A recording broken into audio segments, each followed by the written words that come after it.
जय श्री राम। नमस्कार साथियों, आप सभी लोगों का नंदनी आईएएस में स्वागत है। और हमें उम्मीद है आप सभी लोग स्वस्थ होंगे और आप लोग 25 मई 2025 को आयोजित होने वाली आईएएस की प्रीलिम्स की तैयारी कर रहे होंगे। जैसा कि आपको पता है कि आपके अभी फॉर्म भरे जा रहे हैं और आपके जो यूपीएससी में जो ज्योग्राफी में जहाँ से क्वेश्चन बनते हैं जो आपके लिए इंपॉर्टेंट है, जो आपका ये जो पार्ट है ना, ये अफवाह, ये क्लास 9th की ज्योग्राफी का अध्याय नंबर 3 है। और आपकी यूपीएससी प्रीलिम्स में हर बार यहाँ से 2 क्वेश्चन, 3 क्वेश्चन, 4 क्वेश्चन, 5 क्वेश्चन, मतलब देख लीजिए 5 नंबर, 6 नंबर, 10 नंबर ऐसे क्वेश्चन बनते हैं यहाँ से। अगर आपका ये रह जाता है ना तो समझ लीजिए आप प्रीलिम्स से कितना पीछे रह जाएंगे आप। ये इंपॉर्टेंट टॉपिक है, आप मेरी बात तो विश्वास कीजिए मत कीजिए, लेकिन आप जब आप पीवाईक्यू देखेंगे, हर पीवाईक्यू में, हर प्रीवियस क्वेश्चन पेपर में आप देखेंगे यहाँ से 3 क्वेश्चन, 4 क्वेश्चन, 5 क्वेश्चन, 6 क्वेश्चन आते हैं। 2 से तो कभी कम आए ही नहीं इसमें, देख लीजिए। और ये टॉपिक थोड़ा ये लगता है कठिन है, पर कठिन पठन कुछ है नहीं है, ये बस थोड़ा इसको समझना हमें। नदियाँ, कौन सी नदी कहाँ से निकलती है, हिमालय से निकलने नदियाँ कौन कौन सी हैं, इनका क्या इंपॉर्टेंस है हमारे जीवन में। तो आपकी यूपीएससी क्वेश्चन वही से बनाती है जिनका इंपॉर्टेंस हमारे जीवन में होता है, जिनका महत्व होता है। आपके हिमालय से आपकी यूपीएससी क्वेश्चन बनाती है, क्यों बनाती है? क्योंकि हिमालय का आपके भारत के लिए उपयोगी बहुत बड़ा रोल है उसका उपयोग में। हिमालय का वहां से बहुत सारी नदियां निकलती हैं, पर्यटन स्थल भी हैं, ठंडी हवाओं को भी रोकता है वो हिमालय। इस वजह से जहां जो भी विषय, जो भी सब्जेक्ट उपयोगी आपके एग्जाम के लिए, वहां से यूपीएससी क्वेश्चन बनाती है। तो ये आपका अफवाह हो गया है ना। इसमें जो इंपॉर्टेंट टॉपिक हैं, जो भी हम चीज जानेंगे, जो आपकी यूपीएससी से पूछ जाएंगे, हम आपको वही बताएंगे, ज्यादा कुछ नहीं बताएंगे, क्योंकि हमें भी पता है कि आपका समय जो कम बचा हुआ है आपकी परीक्षा का, और इसी के अनुसार हम आपको बता रहे हैं। देखिए, ये क्लास 9th ज्योग्राफी का अध्याय नंबर 3 है, जिसका नाम है अफवाह। तो दोस्तों, अफवाह होता क्या है? ये अफवाह क्या अफवाह है? ये अफवाह में उसको बोलते हैं जैसे किसी नदी के जल का बहाव एक स्थान से दूसरे स्थान पर हो, और जहां पर अन्य नदी आकर मिलती हैं, जहां सहायक नदियां मिलती हैं एक मुख्य नदी में, वो वहां नदी तंत्र बन जाता है। तो इसका हमारे भारत की भौगोलिक में, भारत की भूमि में इसका बहुत बड़ा योगदान है, बहुत उपयोगी है। क्या क्या उपयोगी है, इसका क्या योगदान है, हम किन किन चीजों को इसमें देखेंगे जो आपके लिए उपयोगी है। देखिए, बहुत महत्वपूर्ण है। अफवाह शब्द एक क्षेत्र के नदी तंत्र की व्याख्या करता है। किसकी? नदी तंत्र। अब ये नदी तंत्र होता क्या है, क्या होता है नदी तंत्र? ये आप देखेंगे, भारत के भौतिक मानचित्र को आप देखिए और आप पाएंगे कि विभिन्न दिशाओं से छोटी छोटी धाराएं आकर एक साथ मिल जाती हैं, है ना। अब जैसे आप भारत का जो भी भौगोलिक क्षेत्र, मतलब आप देख, आपके पास आपने ये तो ले रखा होगा ना ग्लोब, ये मैंने आपसे बहुत पहले बोला, आप इसे अपने पास रखिए, है ना। अगर आप इसे अपने पास रखेंगे तो आपकी, मैंने आपसे कहा है कि आपकी 50% ज्योग्राफी आपकी यहीं से कवर है, यहाँ से। बस आप इसकी नॉलेज ले लीजिए, आपके 50% क्वेश्चन यहीं से बन जाएंगे। और कुछ करना नहीं है आपको, थोड़ा बहुत आपको किताब देखनी, बस ज्योग्राफी खत्म। पर आप लोग पता नहीं लिया होगा, अगर लिया होगा 400-500 रुपये का आता है, ज़्यादा महंगा भी नहीं आता, इतने तो आप फालतू पैसे खर्च कर देते होंगे। तो इसमें आप जैसे भारत को देखेंगे तो देखिए, भारत में भी जो मुख्य मुख्य नदियां हैं वो इसमें दिखाई गई हैं, है ना। मुख्य मुख्य नदियां हैं आपकी गंगा, यमुना, और आपकी सिंधु नदी इधर जब पाकिस्तान की साइड में बहती है, ब्रह्मपुत्र नदी।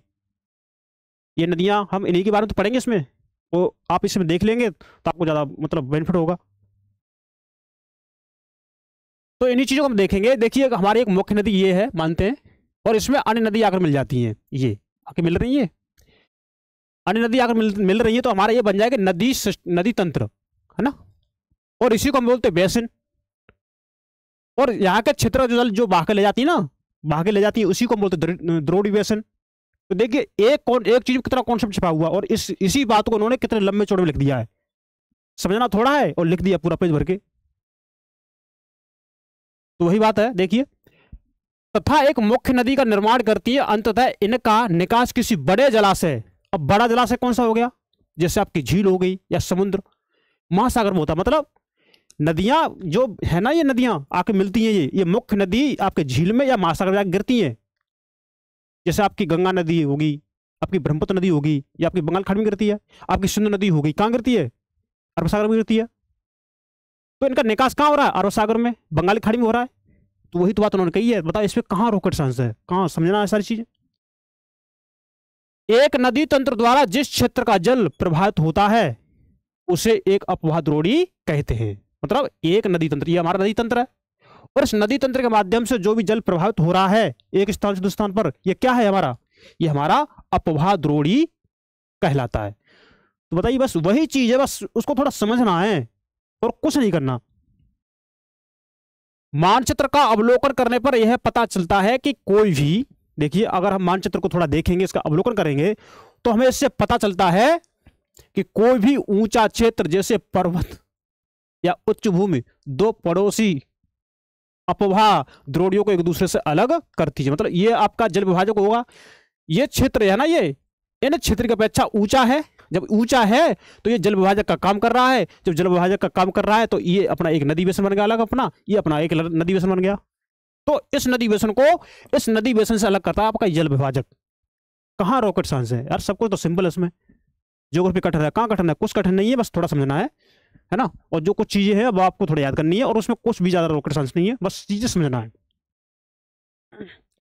इस प्रकार की उच्च भूमि को क्या बोलते हैं? जल विभाजक कहते हैं। ये क्या है हमारा उच्च भूमि? क्या है? ये जल विभाजक है। आप जब देखेंगे इसको, क्या आपने देखा होगा, और हम आपको एक बात और बता दें, इसमें जो इंपॉर्टेंट बात है ना, ये क्या आप जानते हैं? हमको ये भी पढ़ना चाहिए, हमको ये भी जानना चाहिए कि क्या आप जानते हैं कि विश्व की सबसे बड़ी अपवाह द्रोणी क्या है? अमेजन नदी का है। और आप भारत में किसका होगा? भारत में किसका होगा बताइए? भारत में गंगा का होगा। गंगा का है भारत में, है ना।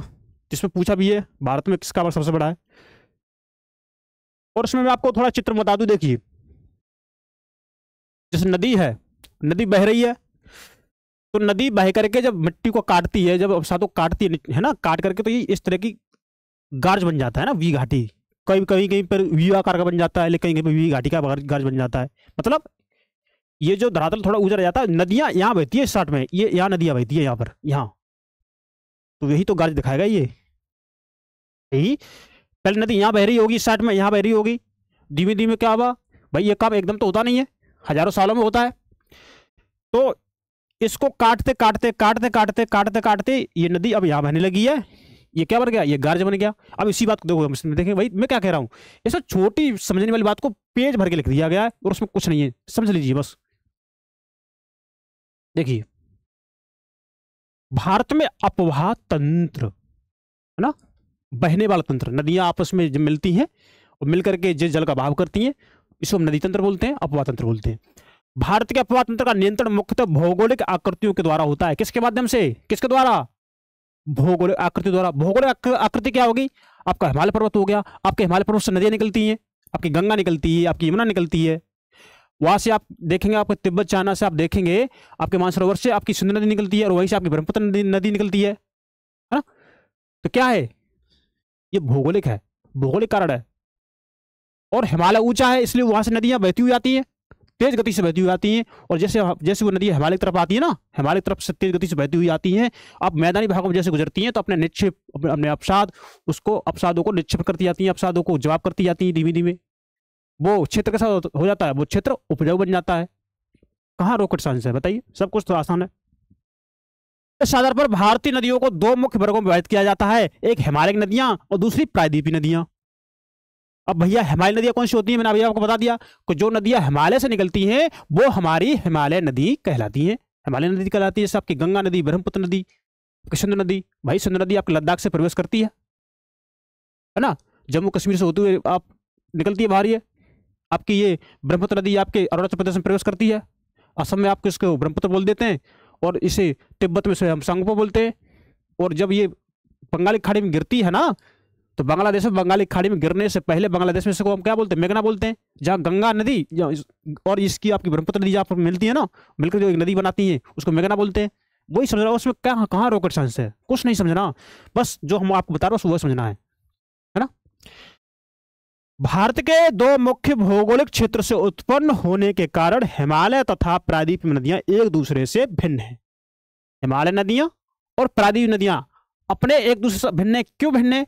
वो इसलिए भिन्न है कि जो नदियां हिमालय से आती हैं उनमें जो बर्फ है, जो ग्लेशियर वो पिघलते हैं, वो उसमें नदियों में बर्फ जो पिघलने से, ग्लेशियर के पिघलने से वर्ष भर जल रहता है हिमालय नदियों में। और जो प्रायद्वीप नदियां हैं उन नदियों में वर्षा के माध्यम से, जो वर्षा के दौरान जो भी जल होता है ना, तब वो प्रवाहित होती हैं। वर्षा बरस रही है, वर्षा की बूंदें गिर रही हैं तो उसमें जल आ रहा है, नहीं तो सूख रही हैं।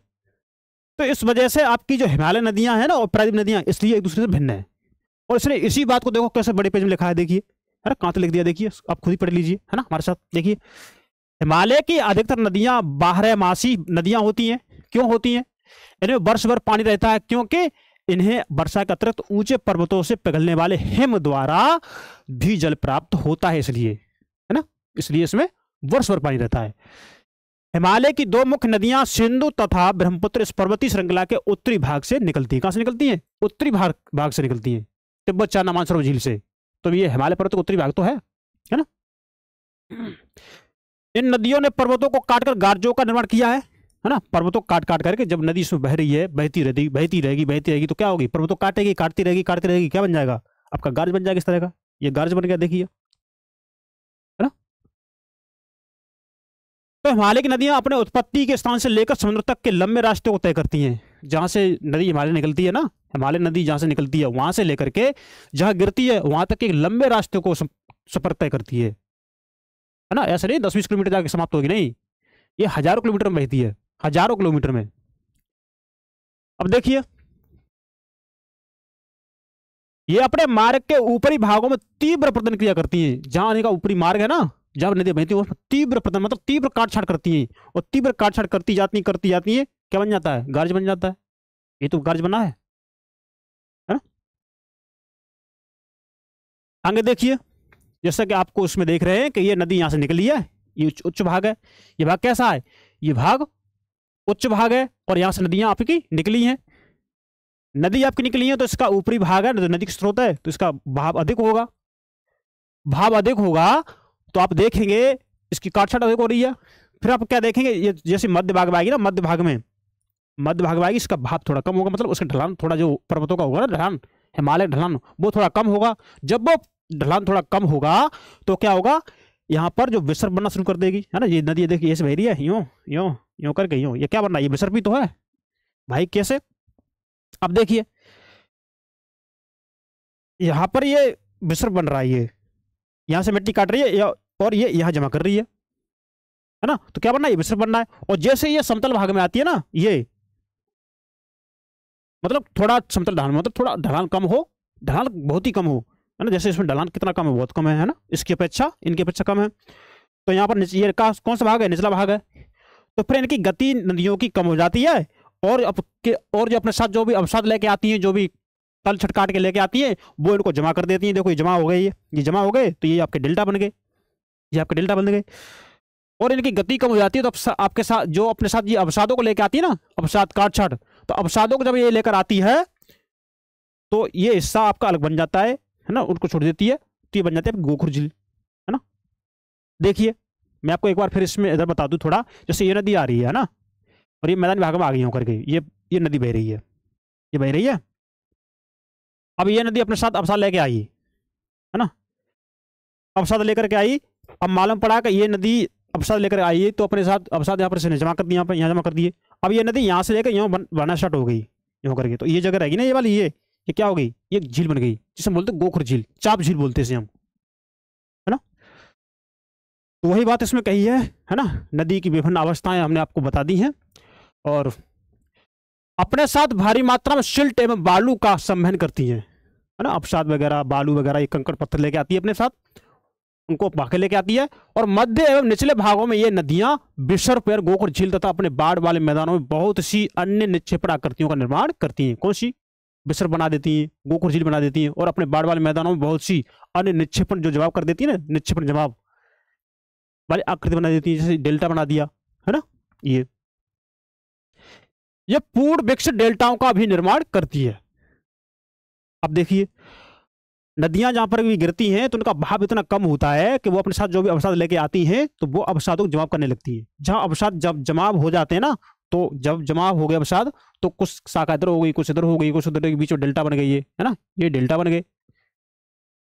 और यहाँ पर क्या होती है, जैव विविधता अधिक होती है ना। तो ये सारी चीज हम बाद में पढ़ेंगे, जो हम अपनी जो टॉपिक की बात है उससे पहले हम करेंगे, ये तो हम आपको पढ़ाएंगे ही। तो इसलिए तो हम आपसे कह रहे हैं आप एनसीईआरटी पढ़ लीजिए, आपके लिए फायदा है।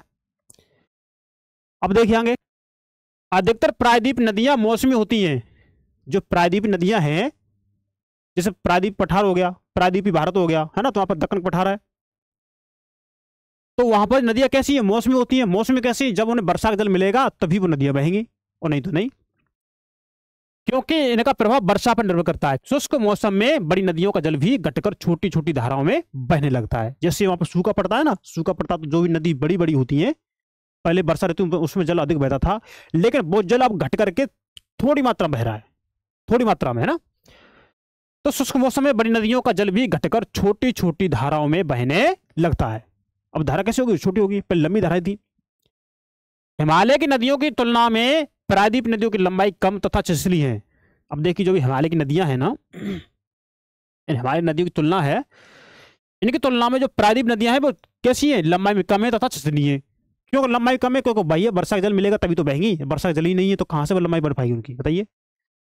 अब जो हिमालय की नदियां हैं वहां पर उनको तो पानी मिल रहा है भाई, ग्लेशियर पिघल रहे हैं, पानी मिल रहा है, उनकी लंबाई अधिक है, ठीक है। लेकिन जो भी आपकी प्रायद्वीप नदियां हैं उन्हें तो वर्षा का पानी ही मिल रहा है तभी चल रही है वो, नहीं तो नहीं, तो उनकी लंबाई अधिक कहां होगी, बताइए। तो वही बात है। फिर भी इनमें से कुछ केंद्रीय उच्च भूमि से निकलती हैं तथा पश्चिम की तरफ बहती हैं। लेकिन किसी जो उसका केंद्रीय उच्च भूमि है वहां से निकलेंगी और पश्चिम की तरफ बहेंगी। देखिए क्या आप इस प्रकार की दो नदियां बता, दो बड़ी नदियों को पहचान सकते हैं। प्रायद्वीप भारत की अधिकतर नदियां पश्चिमी घाट से निकलती हैं तथा बंगाली खाड़ी की तरफ बहती हैं। प्रायद्वीप की जो दो बड़ी नदियां हैं, है ना, प्रायद्वीप भारत की, वो पश्चिमी घाट से निकलती हैं और तथा बंगाल की खाड़ी की तरफ बहती हैं। तो देखिए, अब देखिए हिमालय की नदियां, अब बात कर लेते हैं हिमालय की नदियां। तो इसने हिमालय की नदियां और प्रायद्वीप नदियों में अंतर बता दिया। भाई हिमालय नदियां में क्या होता है, पानी बरस भर रहता है ना। अगर जैसे बारिश होगी तो उसमें पानी मात्रा बढ़ी जाएगी। जैसे आपके ब्रह्मपुत्र में नदी, जैसे बारिश का पानी गिरता है ना तो उसमें बारिश आ जाती है। लेकिन जो इसके अलावा जो प्रायद्वीप नदियां हैं भाई, उनमें तो जब वर्षा होगी तभी उसमें पानी होगा और तभी उसमें नदियां बहेंगी। लेकिन अब इनको तो हमने उसने बता दिया, लेकिन अब ये हिमालय नदियां होती कौन कौन सी हैं वो हम इसमें देखेंगे। देखिए, सिंधु, गंगा, ब्रह्मपुत्र हिमालय से निकलने वाली प्रमुख नदियां हैं।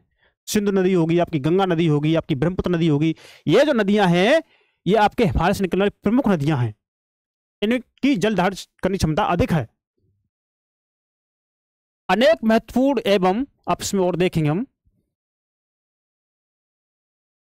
अनेक महत्वपूर्ण एवं बड़ी सहायक नदियों को नदी तंत्र कहा जाता है। अब इसमें बड़ी नदी हो रही हैं, और भी इसके अलावा जो भी गंगा, ब्रह्मपुत्र, सिंधु नदी है और इसमें आकर जो भी सहायक नदी आकर मिल जाती है तो इनको क्या बोलते हैं हम, नदी तंत्र कहते हैं।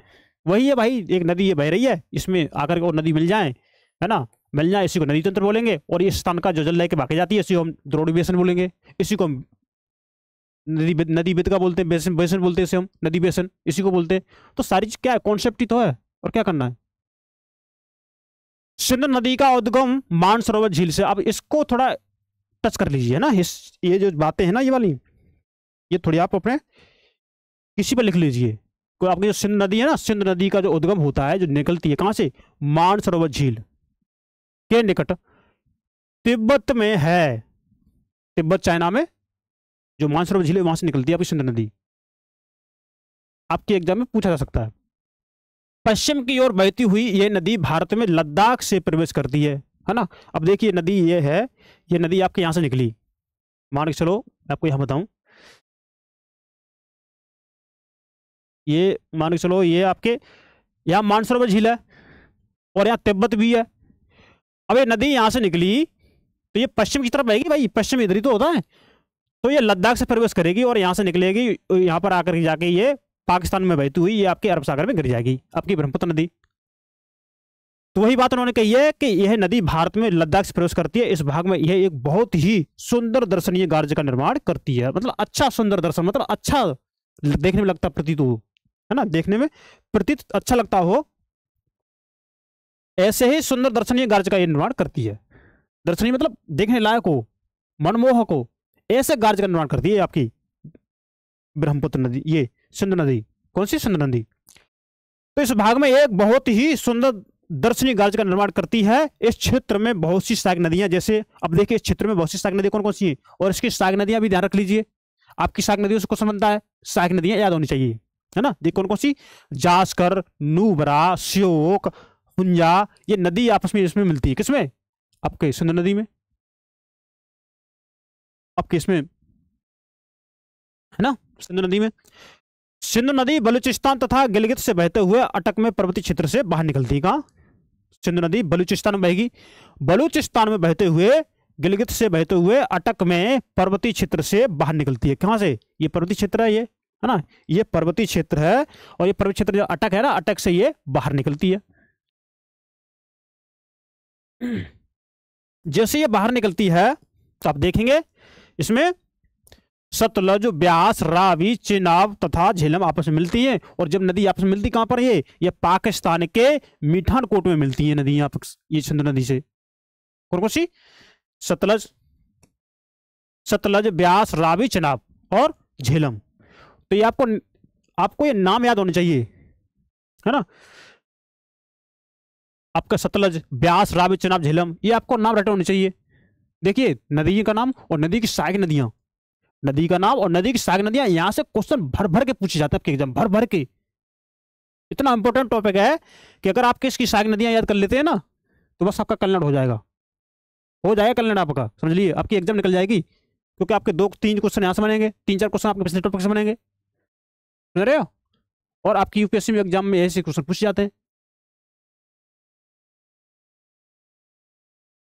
तो सतलज, ब्यास, रावी, चेनाब तथा झेलम ये आपस में मिलकर पाकिस्तान में देखिए मिठानकोट, मिठानकोट कहाँ? पाकिस्तान में। तो मिठानकोट के पास सिंधु नदी में मिल जाती है, और इसके बाद यह नदी दक्षिण की तरफ बहती हुई है। कहाँ? ये क्या हो रही है? ये नदी दक्षिण की तरफ ही तो बह रही है, ये नदी ऊपर से नीचे दक्षिण की तरफ ही तो बह रही है। तो दक्षिण की तरफ बहते हुए अंत में कराची से पूर्व, अब यहां ये कराची होगा, यहां कराची होगा, ये कराची से पूर्व, है ना।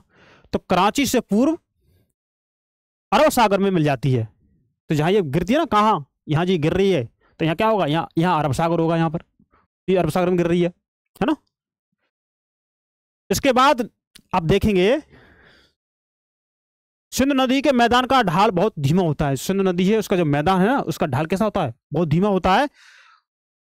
और सिंधु द्रोणी का 1/3, देखिए ये थोड़ी बात आपको याद करने वाली है कि सिंधु नदी द्रोणी का 1/3 भाग से कुछ अधिक भाग भारत के जम्मू कश्मीर, लद्दाख में और हिमाचल में, पंजाब में बहता है। और इसका शेष भाग कहां बहता है? शेष भाग आपके इसके पाकिस्तान में बहता है। देखिए शेष भाग, है ना, शेष भाग कहां बहता है? पाकिस्तान में। तो ये भी याद रख लीजिए, क्या? सिंधु द्रोणी का 1/3 से कुछ अधिक भाग भारत के जम्मू कश्मीर, लद्दाख में, हिमाचल में, पंजाब में बहता है। 1/3 1/3 से अधिक भाग आपके पंजाब में, आपके जम्मू कश्मीर में, आपके लद्दाख में, आपके हिमाचल में बहता है। और शेष इसका भाग कहां बहता है? आपके पाकिस्तान में बहता है। किसका? सिंधु नदी का। अब इसकी लंबाई कितनी है? इसकी लंबाई है 2900 किलोमीटर, 2900 किलोमीटर लंबाई इसकी सिंधु नदी की। और सिंधु नदी विश्व की लंबी नदियों में से एक है। विश्व की जो लंबी नदियां हैं ना, उनमें से एक नदी है ये सिंधु नदी। तो हमारा समझाने का उद्देश्य आपको समझ में आ रहा होगा, ऐसा मेरा मानना है। और क्योंकि हम आपको इतना अच्छे तरीके से बता रहे हैं कि शायद आपको कोई और बताए, है ना। क्या आप जानते हैं कि सिंधु जल समझौता संधि के अनुच्छेद 1960 के अनुसार भारत इस नदी प्रक्रम के संपूर्ण जल का केवल 20% जल उपयोग कर सकता है। सिंधु नदी का जल केवल 20% ही यूज कर सकता है भारत। ये जब 1960 में जब ये समझौता हुआ था ना, तो एक आर्टिकल बना था ना 1960 के नाम से, तो इसके अनुसार ये संपूर्ण जल का केवल 20% भाग भारत यूज कर सकता है, इसके बाद नहीं। इस जल का उपयोग हम पंजाब में, हरियाणा में, राजस्थान के दक्षिण पश्चिम भागों में सिंचाई के लिए करते हैं। किसके लिए? सिंचाई के लिए। तो समय समय पर जब कभी कभी ये मुद्दा करंट में रहता है ना, तो जब भी आपकी न्यूज करंट में आती है आप इसको पढ़ लीजिए, है ना। अब देखिए हमने पढ़ लिया सिंधु नदी, अब हम पढ़ेंगे गंगा नदी तंत्र। क्या? गंगा नदी तंत्र। देखिए गंगा की मुख्य धारा भागीरथी, गंगोत्री, हिमालय से निकलती है। गंगा जहां से निकलती है उसको गंगा नहीं बोलते, गंगा जहां से निकलती है उसको हम भागीरथी बोलते हैं। और निकलती कहां से? गंगोत्री हिमानी से निकलती है। और ये अलकनंदा उत्तराखंड के देवप्रयाग में इससे मिलती है। जैसे उत्तराखंड का जब देवप्रयाग आता है ना, देवप्रयाग, तो उत्तराखंड के देवप्रयाग में इस भागीरथी नदी से अलकनंदा जब मिल जाती है तब हम इसको गंगा नदी बोलते हैं। आई होप आपको थोड़ी सी छोटी सी बात, हल्की सी बात समझ में आई होगी। हरिद्वार के पास गंगा पर्वतीय भाग को छोड़कर मैदानी भाग में प्रवेश करती है। तो जो भी आप समझेंगे, आपकी जो गंगा नदी बहती है वो हरिद्वार तक जो पर्वतीय भाग है वहां तक बहती है, और जैसे हरिद्वार तक आती है तो वो जो पर्वतीय भाग उसको छोड़ करके हरिद्वार में जब आती है वो तो समतल मैदान में प्रवेश कर जाती है आपकी गंगा नदी। हिमालय से निकलने वाली बहुत सी नदियां आकर गंगा में मिलती हैं। अब हिमालय से जो भी नदियां आकर के मिलती हैं गंगा में, अब जैसे आप देखिए गंगा से जो नदी आपकी इलाहाबाद में, जो आज हम प्रयागराज बोलते हैं, जहां पर आज कुंभ का मेला लगा हुआ है, महाकुंभ जो बोलते हैं 144 साल बाद लगा हुआ है, 144 साल बाद महाकुंभ लगा हुआ है प्रयागराज में। तो वहां पर गंगा नदी से आपकी जो यमुना नदी है जो हिमालय से निकलती है, यमुनोत्री से निकलती है, वो आपके इलाहाबाद में जाकर मिलती है, संगम है वहां पर, जिसे हम त्रिवेणी घाट बोलते हैं वहां पर, है ना। तो हिमालय से निकलने वाली बहुत सी नदियां आकर गंगा से मिलती है। इनमें से कुछ प्रमुख नदियां जैसे यमुना, घाघरा, गंडक, कोसी। तो जो गंगा की जो नदी कौन कौन सी आपकी? यमुना, घाघरा, गंडक, कोसी, ये यमुना की सहायक नदियां हैं। मैंने क्या कहा, आपको सहायक नदियां आपको रटनी पड़ेंगी, मतलब आपको थोड़ी ध्यान रखनी पड़ेगी, मतलब रटना नहीं है, ध्यान रखना है ना। तो यमुना, घाघरा, गंडक, कोसी, ये किसकी नदियां सहायक हैं? गंगा की। और यमुना जो नदी है ना, यमुना नदी, ये हिमालय के यमुनोत्री हिमानी से निकलती है। यमुना नदी हिमालय के यमुनोत्री हिमालय से निकलती है, ठीक है। यह गंगा के दाहिनी किनारे के समानांतर बहती है। और जैसे मान के चलो ये आपकी गंगा बह रही है, जैसे ये आपके हिमालय से, ये आपका हिमालय है ना, ये आपका हिमालय है, और हिमालय से आपकी ये निकली गंगा नदी निकली है, और ये आपकी बहती जा रही है होकर के, है ना, और ये पहुंच गया इलाहाबाद, देव मतलब इसे क्या बोलते हैं, इसे प्रयागराज बोलते हैं। और ये निकली आपकी यमुना नदी यमुनोत्री से। अब ये इसके दाहिनी, भाई इसका अब नदी ऐसी तो बह रही है साइड में, तो इसका दायां हिस्सा इस साइड में, तो यही तो होगा, इसकी दाई और इसके समानांतर क्या बह रही है आपकी यमुना नदी। और यहाँ पे जो आपका जो इलाहाबाद है ना, वहां पर इसका क्या हो संगम हो जाता है, मिल जाती है, वही बात इसमें कही है। तो ये गंगा के दाहिनी किनारे के समानांतर बहती है तथा इलाहाबाद में गंगा में मिल जाती है। घाघरा, गंडक, कोसी, नेपाल, हिमालय। देखिए हम थोड़ा बताएंगे, अभी हम आपको बताएंगे। नेपाल हिमालय से निकलती हैं और इनके कारण प्रत्येक वर्ष उत्तरी मैदान के कुछ हिस्सों में बाढ़ आती है। क्या आती है? बाढ़ आती है, जिससे बड़े पैमाने पर जानमाल का नुकसान होता है। लेकिन ये वे नदियां हैं जो मिट्टी को उपजाऊपन प्रदान करके कृषि योग्य भूमि को बना देती है। ये वो नदियां हैं, है ना।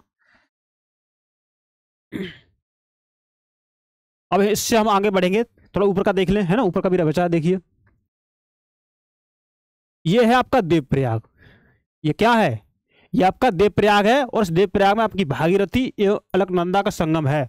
जब भागीरथी नदी और अलकनंदा इसमें आके मिल जाती है, फिर जो ये भागीरथी और ये अलकनंदा जो नदी आपस में मिल रही है, मिलकर के जो आपस में ये नदी एक नदी बन रही है, और ये नदी आके बह रही आगे, इसको हम बोलते हैं गंगा, है ना। और इससे पहले हम आपको थोड़ा मैप दिखा दें तो आपके लिए थोड़ा अच्छा लगेगा, है मतलब देखने में वो थोड़ा अच्छा लगेगा। देखिए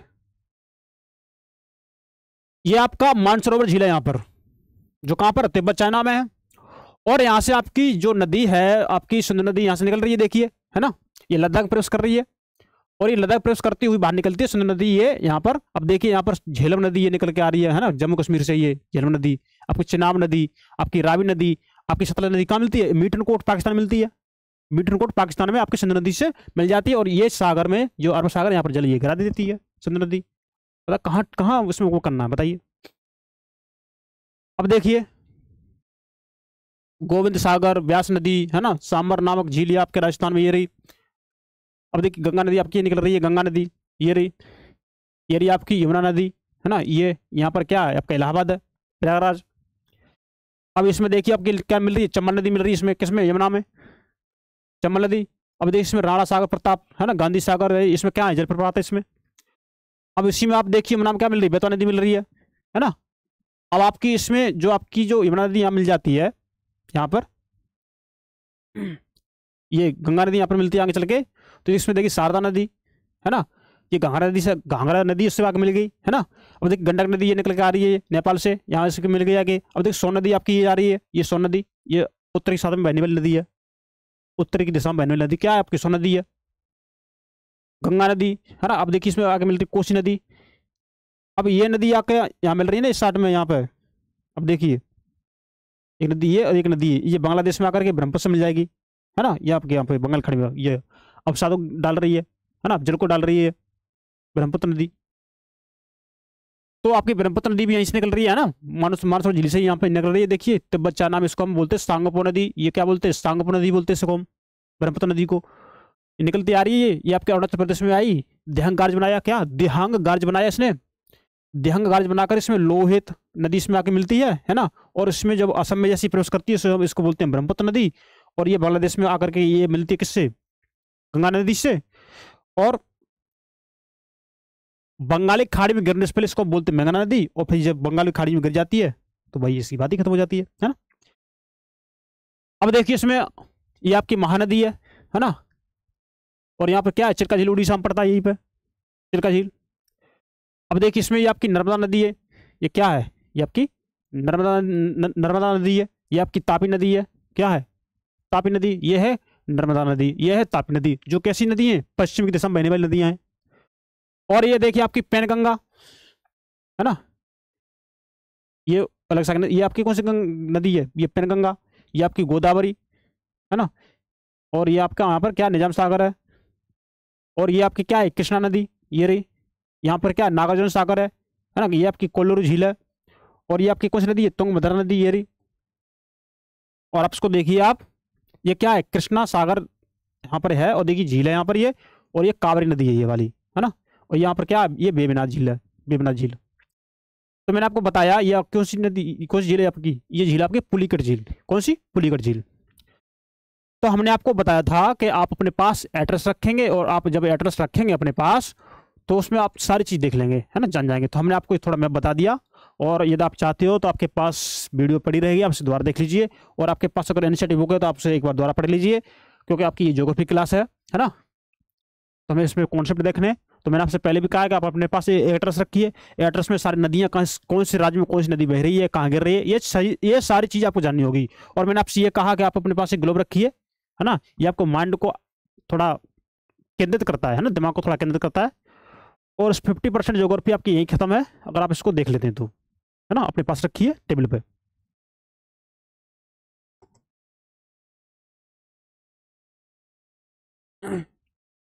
अब देखते हैं आगे।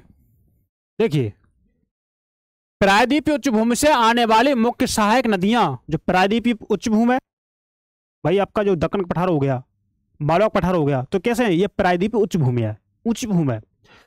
तो प्रायद्वीप उच्च भूमि से आने वाली मुख्य सहायक नदियां जैसे चंबल, बेतवा, सोन, ये अर्ध शुष्क क्षेत्रों से निकलती हैं। कैसे, अर्ध शुष्क क्षेत्रों से, मतलब हल्की फुल्की वर्षा होती है वहां पर है ना। इनकी लंबाई कम है तथा इनमें पानी की मात्रा भी कम होती है, इसलिए तो कैसी है, अर्ध शुष्क है। ज्ञात कीजिए कि नदियां कैसे तथा कहाँ गंगा में मिलती है। ये दो थोड़ा बहुत काम तो भाई साहब आपको करना है ना। ये थोड़ी ना सारा टीचर आपको सब कुछ बता देगा, तो फिर भाई आपका काम क्या रहा। जब तक खुद आप अपने आप रिसर्च नहीं करेंगे, खुद थोड़ा दिमाग नहीं लगाएंगे। हम आपको बोलते चले आ रहे हैं, आप अपने पास एड्रेस रखिए, उसमें देखिए कि कौन सी नदी किस राज्य में बह रही है, कहाँ मिल रही है। तो भाई इसमें जब आप 2-4 देख लेंगे तो भाई साहब आपके कॉन्सेप्ट क्लियर हो गए। बस यही मेन चीज़ होती है ज्योग्राफी में, और सारी क्या है, ये तो बातें लिखनी होती हैं, वो लिख जाती हैं। देखिए बाएं तथा दाहिने किनारे की सहायक नदियों के जल से भरपूर होकर गंगा पूर्व दिशा में, है ना, बाएं तथा दाहिने किनारे की सहायक नदियों के, जो बाएं साइड की नदियां, दाहिनी साइड की नदियां है ना, बाहिनी तरफ की सहायक नदियां और दाहिनी तरफ की सहायक नदियां के जल से भरपूर होकर गंगा पूर्व दिशा में पश्चिम बंगाल के फरक्का तक बहती है। कहां तक, जो पश्चिम बंगाल है ना, पश्चिम बंगाल के फरक्का तक बहती है आपकी गंगा नदी। दाएं और बाएं की जो सहायक नदियां हैं उनसे जल प्राप्त कर करके ये फरक्का, जो पश्चिम बंगाल फरक्का है वहां तक ये नदी आपकी गंगा बहती है। उसके बाद क्या होता है, देखिए यह गंगा डेल्टा का सबसे उत्तरी बिंदु है ना, क्या, फरक्का, जो गंगा डेल्टा है ना, गंगा डेल्टा की सबसे उत्तरी बिंदु है। यहां नदी 2 भागों बट जाती है, भागीरथी और हुगली, जो इसकी एक वितरका है। अब देखिए, और ये नदी आ रही है यहां से बहती हुई, ये नदी आ रही है ये नदी आ रही है। अब ये पड़ गया फरक्का,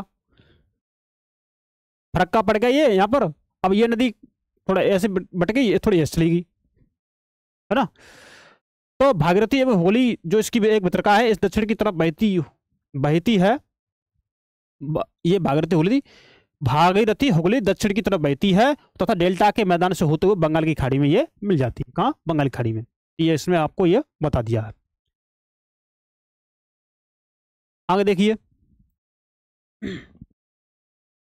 मुख्य धारा दक्षिण की ओर बहती हुई बांग्लादेश में प्रवेश करती है। जो इसकी मुख्य धारा है, इसकी जो मुख्य धारा है वो मुख्य धारा बहती हुई बांग्लादेश में प्रवेश करती है, ब्रह्मपुत्र नदी से आकर मिल जाती है और अंतिम चरण में गंगा और ब्रह्मपुत्र समुद्र में विलीन होने से पहले मेघना के नाम से जानी जाती है। गंगा एवं ब्रह्मपुत्र के जल वाली यह बृहद नदी बंगाल की खाड़ी में मिल जाती है। इन नदियों द्वारा बनाए गए डेल्टा को सुंदरबन डेल्टा के नाम से जानते हैं। मतलब यह है, देखिए, मतलब मैंने आपको बताया अभी, एक नदी आपकी की जो शाखा थी वो इसमें बंगाल खाड़ी में मिलेगी। एक नदी है गंगा की, एक शाखा ये आ रही है ब्रह्मपुत्र नदी, यहाँ इसमें आके मिल गई और ये बंगाली खाड़ी में गिरेगी। तो बंगाली खाड़ी में गिरने से पहले ये इसको हम बोलते हैं मेघना के नाम से। किसके नाम से? मेघना नदी के नाम से बोलते हैं। बस ये बात कही है। कहाँ इसमें रॉकेट साइंस है? कुछ तो है नहीं इसमें, बस थोड़ा समझना है। चलाते हैं ज्योग्राफी, कुछ है नहीं इसमें। देखिए, क्या आप जानते हैं कि सुंदरबन डेल्टा का नाम वहां पाए जाने वाले सुंदरी पादप से लिया गया? किससे? सुंदरी पादप से लिया गया। मतलब ये थोड़ी बात आपको याद रखनी है, बस ये सुंदरी पादप ये से ये लिया गया है, बस ये थोड़ा याद रखना है। तो सुंदरबन डेल्टा का नाम वहां पाए जाने वाले सुंदरी पादप से लिया गया है।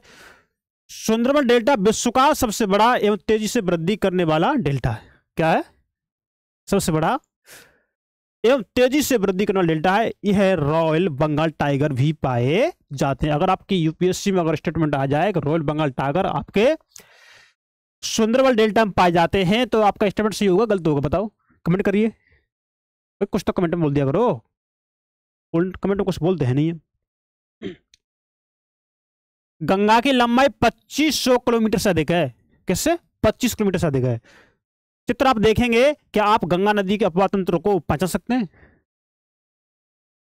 अम्बाला नगर सिंधु तथा गंगा नदी तंत्रों के बीच जल विभाजक का स्थित है ना। जैसे मान चलो ये अम्बाला नगर है, ये आपका अम्बाला नगर है, ये आपकी सिंधु नदी होगी और ये आपकी गंगा नदी ये बह रही है।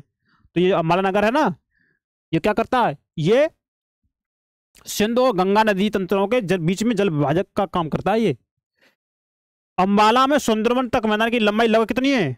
1800 किलोमीटर है भाई साहब, 1800 किलोमीटर। कहां पर? अम्बाला से सुंदरबन तक की लंबाई 1800 किलोमीटर है। मतलब ये अम्बाला है ना, अम्बाला से अब जो सुंदरबन डेल्टा तक जाएंगे ना, यहाँ तक तो यहाँ तक की लंबाई कितनी है इसकी? 1800 किलोमीटर है, 1800 किलोमीटर, है ना। और इस 1800 किलोमीटर में आप देखेंगे 300 मीटर का ढलान है मुश्किल से। यानी कि आप देखेंगे कि आप 6 किलोमीटर जब की दूरी तय करेंगे ना गंगा नदी, तो 6 किलोमीटर दूरी तय करने पर आप इसमें देखेंगे 1 मीटर का ढलान, मतलब इतना ढलान होगा यहाँ तक का। यहाँ तक आएगा ना, 1 मीटर यहाँ तक आएगा ना, यहाँ तक मान लीजिए इतना ढलान होगा 6 किलोमीटर चलने पर। तो भाई देखो 6 किलोमीटर आदमी कोई चलेगा, कोई नदी बहेगी तो 6 किलोमीटर यार, और 1 मीटर ढलान कम होगा ना ये, तो वही बात है। इसलिए नदियों में अनेक बड़े बड़े विसर्प बन जाते हैं, भाई ढलान ही कम है। अब नदी बह रही है, मान चलो अपने साथ कोई अवसाद लेके आई, कोई गाद लेके आई, जमा कर दिया, तो वो वाला हिस्सा उधर रह गया, वो क्या बन गया? विसर्प बन गया। वहां जमा कर दिया, इधर काट दिया, इधर काट वहां जमा कर दिया, वहां काट वहां जमा कर दिया, क्या बना? विसर्प ही तो बन रहा है। ये क्या बन जाता है? ये विसर्प बन जाता है यूं करके, यूं यूं। ऐसी तो बहती है आपकी नदी, यहाँ काटा यहाँ जमा कर दिया, है ना, और यहाँ काटा इधर जमा कर दिया, इधर काटा वहां जमा कर दिया। ये काम चलता रहता है। जहाँ ढलान कम होते हैं वहां पर तो आपकी जो नदी विसर्प बनती है ना, जो नदी यूं घूम के चलती है, यूं करके यूं घूम के चलती है ना नदी, लहराती हुई यूं करके, क्या ये विसर्प है? विसर्प कहाँ बनता है? मैदानी भागों में, जहाँ ढलान बहुत ही कम हो। अब बताइए, यहाँ 6 किलोमीटर दूर चलने पर केवल 1 मीटर का ढलान है, तो कोई ज्यादा है क्या? 1 मीटर यार इतना, और 6 किलोमीटर दूरी पर क्या करेगी नदी? विसर्प बनाएगी। क्यों बनाएगी? अपने साथ अवसाद लेके आ रही है, निक्षेपण करेगी, तभी तो नदी विसर्प बनाएगी। कुछ तो है नहीं ज्योग्राफी में, खामा परेशान। अब देखिए ब्रह्मपुत्र नदी, क्या ब्रह्मपुत्र नदी ब्रह्मपुत्र नदी तिब्बत की मानसरोवर झील के पूर्व तथा सिंध एवं सतलज के स्रोतों के काफी नजदीक से निकलती है। अरे भाई वही तो बात है, मान चलो ये आपका है ना, मैं थोड़ा बना दे रहा हूँ, ये आपकी लद्दाख है, जम्मू कश्मीर है ना, ये अब यहाँ से निकल रही है आपकी क्या, ब्रह्मपुत्र नदी। अब यहाँ से निकली ये कहाँ, तिब्बत चीन में, और ये आपकी बहती जा रही है, बहती जा रही है ये। अब ये आ गया अरुणाचल प्रदेश, यहाँ से ये प्रवेश करेगी भारत में। अब आ गया ये कहाँ, असम होगी ये ब्रह्मपुत्र नदी। अब जब ये चीन में थी तब इसको बोलते थे क्या, संगपो नदी। क्या बोलते थे इसको, संगपो नदी, है ना। कहाँ इसमें रॉकेट साइंस है, बस थोड़ा लोकेशन थोड़ा आपको समझ आनी चाहिए। इसकी लंबाई सिंधु से कुछ अधिक है, जो ब्रह्मपुत्र नदी की जो लंबाई है वो सिंधु नदी से कुछ अधिक है, परंतु इसका अधिकतर मार्ग भारत से बाहर स्थित है, मतलब भारत में ये कम बहती है और चीन में अधिक बहती है ना, तिब्बत में। यह हिमालय के समानांतर पूर्व की ओर बहती है। देखिए हिमालय के समानांतर, ये क्या है, हिमालय तो यहाँ पर, इसके समानांतर पूर्व की ओर बह रही है, देखिए बह रही। नामचा 12वां शिखर जो है 7,757 मीटर ऊंचा है। यहाँ का है, यहाँ कौन सा है, नामचा 12वां शिखर है। यहाँ पर नामचा 12वां शिखर जो कितना ऊंचा है, 7,757 मीटर है, के पास पहुंचकर यह अंग्रेजी के यू आकार जैसे यूं करके यूं तो यू आकार जैसे मोड़ बनाकर भारत के अरुणाचल प्रदेश में गौर्ज के माध्यम से प्रवेश करती है ना, किसके माध्यम से, गौर्ज के माध्यम से प्रवेश करती है, और यहाँ से इसे देहंग के नाम से जाना जाता है। जब ये अरुणाचल प्रदेश में गौर्ज के माध्यम से प्रवेश करती है तो इसको किसके नाम से जानते हैं, देहंग के नाम से जानते हैं, है ना, देहंग गौर्ज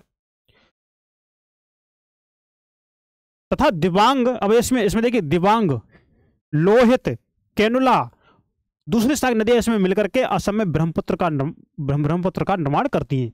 अब जैसी नदी ये भारत में प्रवेश करती है, अरुणाचल प्रदेश में प्रवेश करती है तो दिबांग नाम का गर्ज बनाती है। तो वहां पर देखिए कौन कौन सी, दिबांग हो गया, लोहित हो गया, केनुला हो गया, तो ये नदियां आकर जब आपस में मिलती हैं तो ये असम में मिल करके एक किसका नाम बनाती है, ये ब्रह्मपुत्र का नाम बनाती है, ब्रह्मपुत्र नदी का निर्माण करती है ये। देखिए अब इसको हम जब ये चीन में थी तब इसको संगपो बोलते थे, लेकिन जब जैसे ही ये भारत में प्रवेश करती है, जैसे इसमें लोहित है ना, केनुला, दिबांग नदी आपस में मिलती हैं तो ये असम में ब्रह्मपुत्र का निर्माण करती है। आई होप आपको ये समझ में आ रहा होगा। क्या आप जानते हैं ब्रह्मपुत्र को तिब्बत में संगपो एवं बांग्लादेश में इसको जमुना कहा जाता है, क्या आप जानते हैं, क्या सही है, हाँ ये सही है, ये सही है। अब देखिए तिब्बत की एक शीत एवं शुष्क क्षेत्र, तिब्बत कैसा है, एक शीत, ठंडा, शुष्क, सूखा क्षेत्र है, अतः यहाँ इस नदी में जल एवं सिल्ट की मात्रा बहुत कम होती है, यहाँ पर अवसाद कम होते हैं। क्यों, सूखा है, ठंडा है, अवसाद कम होंगे, काटछाड़ कम होगी, वहां पर जल कम है। भाई ब्रह्मपुत्र में जल तो भारत में प्रवेश करता तब बढ़ता है, उसमें वहां तो मात्रा कम होती जल की। तो भारत में उच्च वर्षा वाले क्षेत्र से होकर गुजरती है, यहाँ नदी में जल एवं सिल्ट की मात्रा बढ़ जाती है। जैसे ही ये भारत में उच्च वर्षा वाले क्षेत्रों से गुजरेगी तो यहाँ पर वहां के जल की मात्रा, यहाँ के सिल्ट की मात्रा, वहां के अवसाद की मात्रा बढ़ जाती है। तो वो आगे होता क्या है, असम में ब्रह्मपुत्र अनेक धाराओं में बहकर एक गुम्फित नदी के रूप में बहती है। असम में एक गुम्फित नदी के रूप में बहती है ना, तथा बहुत से नदियों द्वीपों का ये निर्माण करती है। क्या आपको ब्रह्मपुत्र के द्वारा बनाए गए विश्व के सबसे बड़े नदी द्वीप का नाम याद है? अगर याद है तो उसको कमेंट करिए कमेंट। आप बोलोगे मास्टर जी हर चीज बता दें, ऐसा तो संभव नहीं है भाई, है ना, कुछ तो आपको अपना फैट लगाना पड़ेगा, है ना। तो हम तो आपको भाई गाइडेंस देंगे, बाकी मेहनत आपको खुद करनी है ना। IAS आप बनेंगे। प्रत्येक वर्ष वर्षा ऋतु में यह नदी अपने किनारों से ऊपर बहने लगती है। देखिए हर वर्ष यानी प्रत्येक वर्ष ये नदी वर्षा ऋतु में जो वर्षा ऋतु में क्या करती, जो पहले बहती थी उससे अधिक मात्रा बहने लगती है, ये कह रहा है ये। एवं बाढ़ के द्वारा असम तथा बांग्लादेश में बहुत अधिक क्षति पहुंचाती है। बांग्लादेश में और असम में क्या करती है, बहुत हानि होती है, बाढ़ आती है तो, है ना, बाढ़ आती है तो हानि होती है। और उत्तर भारत की अन्य नदियों के विपरीत, उत्तर भारत की जो अन्य नदियां हैं इसके विपरीत ब्रह्मपुत्र नदी में सिल्ट निक्षेपण की मात्रा बहुत अधिक होती है। क्यों कि भाई अरुणाचल प्रदेश से भारत के उत्तर पूर्वी राज्यों से गुजरती है, वहाँ वर्षा अधिक होती है, वहाँ सिल्ट गाद अधिक मिल जाता है, इसलिए जहाँ पर ये नदी अवसादों का निक्षेपण कर देती है, ऊपर से पानी बहुत मात्रा में आता है, बाढ़ बन जाती है। वैसे बांग्लादेश असम में क्या होता है, बाढ़ आ जाती है। इतना जो उत्तर भारत की जो भी नदियां हैं उतना उतना उसमें गाद नहीं होता जितना इसमें है। वजह उत्तर पूर्वी राज्य, वजह उत्तर पूर्वी राज्य। इसके कारण नदी की सतह बढ़ जाती है और यह बार बार अपनी धारा के मार्ग में परिवर्तन ला देती है और इसलिए वहां पर बाढ़ का रूप ले लेती है ना। प्रायद्वीप नदी आप देख लीजिए, प्रायद्वीप नदियां देखिए। प्रायद्वीप भारत में मुख्य जल विभाजक का निर्माण पश्चिमी घाट द्वारा होता है। जो पश्चिमी घाट है ना उसके द्वारा होता है, जो पश्चिमी तट के निकट उत्तर से दक्षिण की ओर स्थित है, उत्तर से दक्षिण की ओर स्थित है ना। प्रायद्वीप भाग की अधिकतर मुख्य नदियां जैसे आप महानदी, गोदावरी, कृष्णा तथा कावेरी पूर्व की ओर बहती है। कहा? ये पूर्व की ओर बहती है, पूर्व की ओर ये नदियां पूर्व की ओर बहती हैं तथा बंगाल की खाड़ी में ये गिरती हैं। कहां? ये बंगाल की खाड़ी है, यहां इसमें गिर जाती है। अब देखिए आगे, ये नदियां अपने मुहाने पर डेल्टा का निर्माण करती हैं। क्या करती है? डेल्टा बनाती हैं। पश्चिमी घाट से पश्चिम में बहने वाली अनेक नदियां छोटी धाराएं। कैसी छोटी धाराएं? क्यों? नर्मदा एवं तापी जो दो ही बड़ी नदियां हैं जो कि पश्चिम की तरफ बहती हैं। एक नर्मदा और एक तापी नदी, ये दो ऐसी नदियां हैं जो पश्चिम की तरफ बहती हैं, जो बड़ी नदी हैं पश्चिम की तरफ बहने वाली, है ना। और ये ज्वारनद मुख का निर्माण करती है, ना कि डेल्टा का, है ना। तो जो भी नदी पश्चिम की तरफ बहती हैं और अरब सागर में गिरती हैं वो नदियां ज्वारनद मुख का निर्माण करती हैं, और जो नदियां बंगाल की खाड़ी में गिरती हैं पूर्वी दिशा में बहती हैं वो डेल्टा का निर्माण करती हैं। वो क्या करती हैं? डेल्टा का निर्माण करती हैं। तो प्रायद्वीप नदियों की अपवाह द्रोणियां आकार में अपेक्षाकृत छोटी होती हैं। जो प्रायद्वीप नदियां हैं ना, तो प्रायद्वीप नदियों की जो अपवाह द्रोणी होती हैं, जहां नदियां आपस में मिलती हैं, वो कैसी होती हैं? वो हिमालय नदियों की अपेक्षा छोटी होती हैं। अब देखिए इसमें आगे देखते हैं। देखिए नर्मदा द्रोणी, क्या? नर्मदा द्रोणी, है ना। तो देखिए थोड़ा पढ़िए, है ना।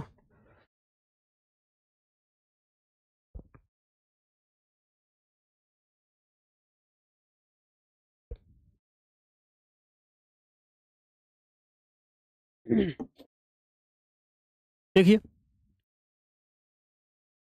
नर्मदा का उद्गम मध्य प्रदेश में अमरकंटक पहाड़ी के निकट है। किसका? नर्मदा का।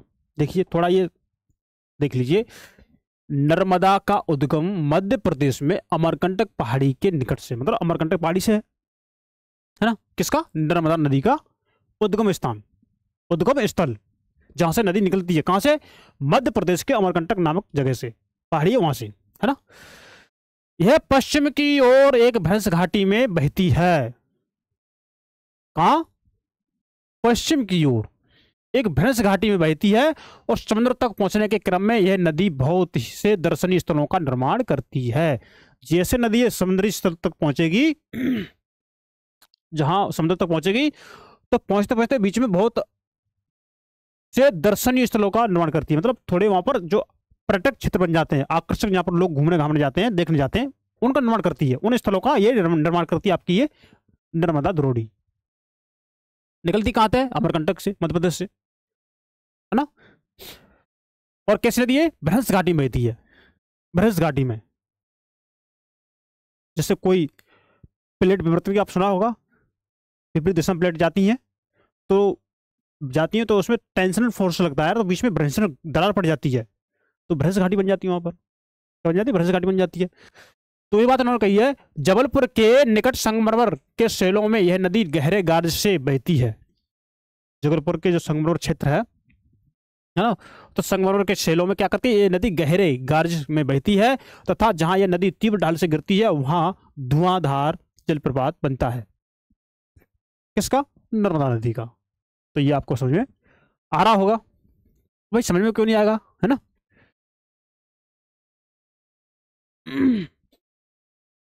देखिए नर्मदा की सहायक नदियां बहुत छोटी हैं। नर्मदा की सहायक नदियां कैसी? बहुत छोटी हैं, और इनमें से अधिकतर समकोण पर मुख्य धारा से मिलती है। कैसी? समकोण आप जानते हैं, जैसे ये नदी अब बह रही है ये वाली, और ये नदी आपस में होकर के मिल रही है। ये ऐसे में मिल रही है। ये क्या होती है? ये समकोण होता है। ये 90 डिग्री क्या होता है? ये समकोण होता है। तो इसकी जो सागर नदियां छोटी छोटी हैं और इस समकोण पर मिलती है इसकी किसकी, नर्मदा नदी की। नर्मदा द्रोणी मध्य प्रदेश तथा गुजरात के कुछ भागों में विस्तृत है। कहां पर, आपके मध्य प्रदेश में, आपके गुजरात में, है ना। क्या आप जानते हैं नर्मदा नदी के संरक्षण के लिए मध्य प्रदेश सरकार द्वारा नमामि देवी नर्मदे नाम की एक योजना प्रारंभ की गई है। और आप इसकी जो वेबसाइट, इस पर आप देख सकते हैं, क्योंकि आप एक यूपीएससी के अभ्यर्थी हैं, है ना। अब भाई ये सीधे यहां से क्लिक नहीं होगा, ये पीडीएफ है, आप अपने फोन में देख लीजिए। देखिए तापी द्रोणी, आप देखिए तापी द्रोणी। तापी का उद्गम मध्य प्रदेश के बैतूल जिले में सतपुड़ा की श्रृंखलाओं में है। देखिए तापी द्रोणी, क्या तापी द्रोणी, तापी का उद्गम मध्य प्रदेश के बैतूल जिले में, कहां पर, मध्य प्रदेश में। आप मध्य प्रदेश नाम याद रखिए, है ना, मध्य प्रदेश के बैतूल जिले में सतपुड़ा की श्रृंखलाओं में है। यह भी नर्मदा के समानांतर एक बृहस्पति घाटी में बहती है। ये नर्मदा नदी है ना, तो ये भी नर्मदा नदी के समानांतर एक बृहस्पति घाटी में बहती है ना। लेकिन इसकी लंबाई बहुत कम है। इसकी द्रोणी मध्य प्रदेश, गुजरात, महाराष्ट्र राज्य में है। किसमें, गुजरात में, आपके मध्य प्रदेश में, आपके महाराष्ट्र में है ना। अरब सागर तथा पश्चिमी घाट के बीच का तटीय मैदान बहुत अधिक संकीर्ण है। अरब सागर है तो अरब सागर तथा पश्चिम घाट के बीच का जो तटीय मैदान है ना, अरब सागर, देखिए आपको थोड़ा बता दूं, यहाँ थोड़ी जगह कम पड़ जाती है, इस वजह से देखिए ये क्या है, ये अरब सागर है, ये आपका अरब सागर है। और ये क्या है, ये पश्चिमी घाट है ना। ये तो उन्होंने ये कहा है, देखिए पश्चिम की ओर बनने में, यहाँ ना कहाँ है, देखिए अरब सागर तथा पश्चिम घाट के बीच का तटीय, जो पश्चिमी घाट है ना, ये अरब सागर और ये पश्चिमी घाट, और पश्चिमी घाट के बीच का ये क्या है, ये तटीय मैदान हो गया। ये तटीय मैदान हो गया, कैसा है, ये संकीर्ण है, मतलब संकीर्ण मतलब पतला है। और इसलिए तटीय नदियों की लंबाई बहुत कम है। इसलिए क्या है, जो तटीय जो नदियां हैं, इनकी लंबाई कैसी है, कम है। और पश्चिम की ओर बहने वाली मुख्य नदियां आप देखेंगे, साबरमती, देखो थोड़ा आपसे याद रख लेंगे, थोड़ा इसको आप याद रख लेंगे, पश्चिम की तरफ कौन कौन सी नदियां बहती हैं, जो आपके एग्जाम में पूछा जा सकता है। देखिए साबरमती, माही, भारत पुजा और पेरियार और नर्मदा तापी, ये आपकी पश्चिम की दिशा में बहने वाली नदियां हैं, है ना, जो अरब सागर में जाके गिरती हैं। और उन राज्यों के नाम बताइए जहां ये नदियां बहती हैं, ये आपका काम है। अब देखिए, अब बात आती है गोदावरी द्रोणी की। किसकी, गोदावरी द्रोणी की। गोदावरी सबसे बड़ी प्रायद्वीप नदी है भाई। प्रायद्वीपीय भारत की सबसे बड़ी नदी कौन सी है, गोदावरी नदी है। और ये महाराष्ट्र के नासिक जिले से निकलती है ना। तो महाराष्ट्र के नासिक जिले में पश्चिम घाट की ढालों से निकलती है ये, और इसकी लंबाई लगभग 1500 किलोमीटर है गोदावरी की। यह बहकर बंगाल की खाड़ी में गिरती है। कहां पर, बंगाल की खाड़ी में गिरती है। ये पूर्व साइड में बहने नदियां है ना। प्रायद्वीपीय नदियों में इसका अपवाह तंत्र सबसे बड़ा है।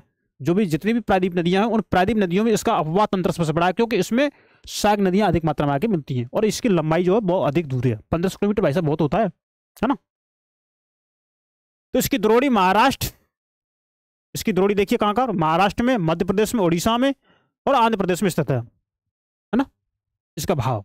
और इसमें जो अन्य नदियां इसमें मिलती है, वो कहां पर, महाराष्ट्र में, मध्य प्रदेश में, उड़ीसा में और आंध्र प्रदेश में। ये राज्य आप इसको नाम थोड़ी आप याद रखेंगे। नदी द्रोणी का 50% भाग इसमें ही है। किसमें, मध्य प्रदेश में, उड़ीसा में, आंध्र प्रदेश में, है ना। उसमें इसमें महाराष्ट्र में है ना, महाराष्ट्र में नदी द्रोणी का 50% भाग है इसमें। गोदावरी नदी में अनेक सहायक नदियां मिलती हैं। जो ये आपकी नदी गोदावरी है, इसमें अनेक सहायक नदियां मिलती हैं। जैसे कौन कौन सी, देखिए आपको सहायक नदियों का आपको नाम याद रखना है। जैसे इसमें देखिए पूर्णा हो गया, है ना, वर्धा, प्राहिंता, मांजरा, बैनगंगा, पैनगंगा, ये इसके नाम है। किसकी, जो गोदावरी नदी है, इसकी सहायक नदियां हैं, है ना। इनमें से अंतिम तीनों सहायक नदियां बहुत बड़ी हैं। बड़े आकार और विस्तार के कारण इसे दक्षिण गंगा के नाम से भी जाना जाता है। किसको, आपकी इस गोदावरी को। अब आती है आपकी महानदी द्रोणी। क्या, महानदी द्रोणी। देखिए महानदी का उद्गम छत्तीसगढ़ की उच्चभूमि से होता है, छत्तीसगढ़ राज्य है ना, तथा ये उड़ीसा से बहते हुए बंगाल की खाड़ी में मिल जाती है महानदी। और इस नदी की लंबाई कितनी है? 860 किलोमीटर लंबी है। और इसकी अपवाद रोडी महाराष्ट्र में, छत्तीसगढ़, झारखंड और उड़ीसा में, 4 राज्यों में। किसमें? महाराष्ट्र में, छत्तीसगढ़ में, झारखंड में, उड़ीसा में, ये 4 राज्यों में ये नदी बहती है ना, ये नदी बहती है 4 राज्यों में। अब देखिए कृष्णा द्रोणी, हरे कृष्ण हरे राम है ना, तो देखिए कृष्णा द्रोणी, आप देखिए कृष्णा द्रोणी महाराष्ट्र के पश्चिमी घाट में महाबलेश्वर के निकट एक स्रोत से निकलकर लगभग 1400 किलोमीटर बहकर ये बंगाल की खाड़ी में गिर जाती है। कहां पर गिरती है? ये बंगाल की खाड़ी में गिरती है। ये तुंगभद्रा, कोयना, घाटप्रभा, मुसी, भीमा इसकी कुछ सहायक नदियां हैं। कौन सी? तुंगभद्रा, कोयना, घाटप्रभा, मुसी और तुंगभद्रा, ये इसकी भीमा, इसकी आपकी कृष्णा द्रोणी की सहायक नदियां हैं। इसकी द्रोणी महाराष्ट्र, कर्नाटक, आंध्र प्रदेश में फैली, मतलब ये आपकी नदी महाराष्ट्र में, कर्नाटक, आंध्र प्रदेश में बहती है, इसका मतलब ये है। अब आप देखिए कावेरी नदी, कावेरी द्रोणी यानी कावेरी नदी को आप देखेंगे। कावेरी पश्चिमी घाट के ब्रह्मगिरी श्रृंखला से निकलती है। जो पश्चिमी घाट है, पश्चिमी घाट के ब्रह्मगिरी श्रृंखला वहां से निकलती है तथा तमिलनाडु में कुडलूर के दक्षिण में बंगाल की खाड़ी में जाके मिल जाती है। ये आपको थोड़ा फैक्ट, थोड़ा आपको थोड़े याद रखने पड़ेंगे, मतलब थोड़े आपको ध्यान रखने पड़ेंगे, है ना। कावेरी, भाई देखो इसमें तो मैं कुछ नहीं कर सकता है ना, इसमें तो मैं कुछ नहीं कर सकता, कॉन्सेप्ट मैं आपको बता दूंगा। अभी देखिए कावेरी पश्चिमी घाट के ब्रह्मगिरी श्रृंखला से निकलती है। कहां से निकलती है? ब्रह्मगिरी श्रृंखला से निकलती है।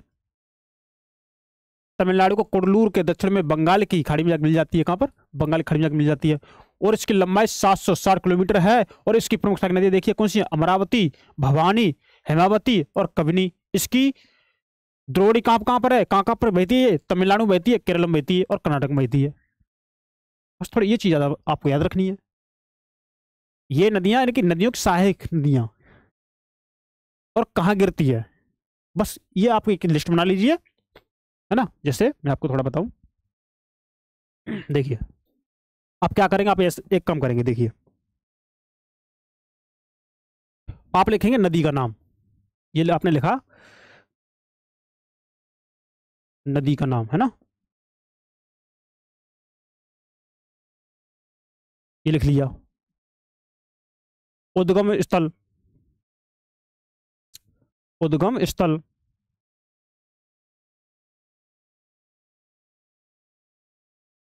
इसका मोहाना, है ना, मोहाना।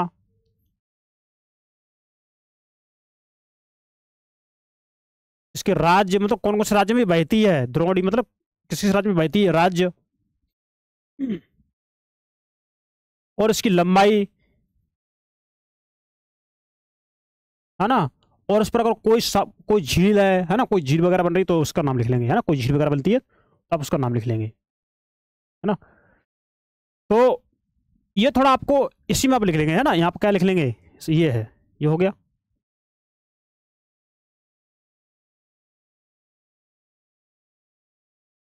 देखिए यहाँ नदी का नाम लिखेंगे कि कहां से निकलती है। जैसे हमने यहाँ पे लिखा सिंधु नदी, सिंधु नदी, है ना, सिंधु नदी लिखा। अरे चल ठीक है। और कहां से निकलती है? मानसरोवर से, लिख लेंगे मानसरोवर।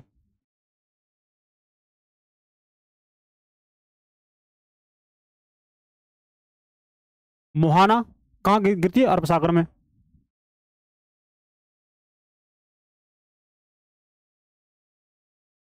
भारत में कहाँ बहती है? लद्दाख में, है ना। लंबाई कितनी है और इस पर कोई झील है? बस ये अपना आपको करना है। इस जो भी आपकी इंपोर्टेंट नदियां हैं बस इसके नाम लिख लीजिए। हाँ, और उसका एक, हाँ एक और भूल गया, एक बात लिखना भूल गया मैं इसमें जो जरूरी थी, अरे वो बात तो लिख नहीं पाया मैं। सहायक नदियां, इसकी सहायक नदियां, ये आपको लिखना है, सहायक नदियां, है ना, सहायक। कौन कौन सी नदी सहायक नदी है वो लिखना है। इतना सा काम करना आपको बस, और इसी पे आपको बार बार देखना है, बस हो गया, कॉन्सेप्ट क्लियर हो गया आपका।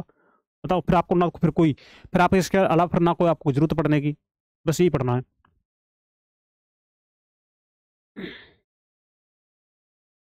क्या आप जानते हैं भारत में दूसरा सबसे बड़ा जलप्रपात कावेरी नदी बनाती है ना। भारत में भारत में सबसे बड़ा दूसरा जलप्रपात कावेरी नदी बनाती है।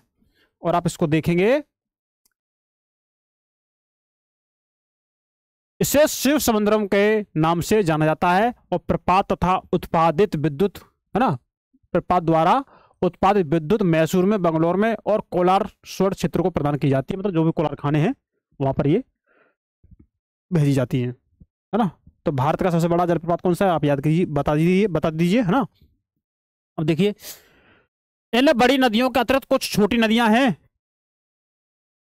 जो पूर्व की तरफ बहती है, जैसे दामोदर होगी, है ना, ब्रह्मणी होगी, बैतरणी हो गई, स्वर्ण रेखा नदी हो गई। ये महत्वपूर्ण इसके उदाहरण है। और अपने एड्रेस में इनकी स्थिति ज्ञात कीजिए जो आपको ये है। और जब आप इसको एक बार कर लेंगे, फिर इसके जो भी आप 11th में इसका चैप्टर पढ़ेंगे ना, वहां आपको बड़ा आसान समझ में आएगा। कुछ नहीं करना।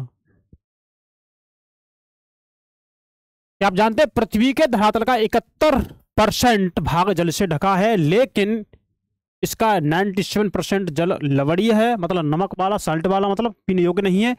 केवल 3% ही स्वच्छ जल के रूप में उपलब्ध है, और जिसका 3/4 भाग हिमानी के रूप में है।